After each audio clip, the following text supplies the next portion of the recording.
Premièrement, je suis d'avis que M. Bessette, ce qu'il a mentionné tantôt, l'activité, le gala, le premier gala qui a eu lieu la semaine dernière, j'ai eu la chance avec quelques collègues d'y participer.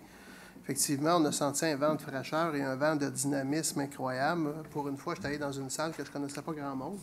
J'ai trouvé ça bien rafraîchissant et surtout bien motivant et je m'engage à participer le plus possible aux activités de la Jeune Chambre qui porte le nom de Génération XYZ.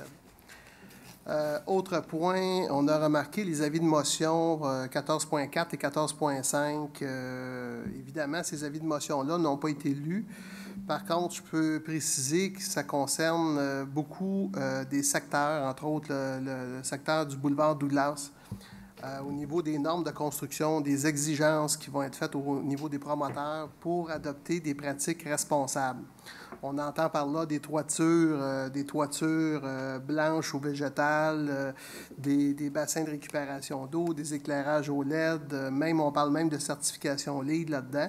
Donc, évidemment, c'est l'avis de motion, sauf qu'évidemment, la réglementation qui va suivre va être très détaillée puis va être lue en détail. Et je ferai un bout de chemin plus, ça donne une indication claire que le conseil de ville débute à faire des demandes dans certains secteurs de la ville pour que les résidents, les propriétaires, les promoteurs adoptent des pratiques éco-responsables et posent des gestes responsables dans les rénovations, dans les constructions. Autre point, nous aurons sûrement un nouveau bâtiment municipal éventuellement dans le parc à proximité du Boisé des Colibris.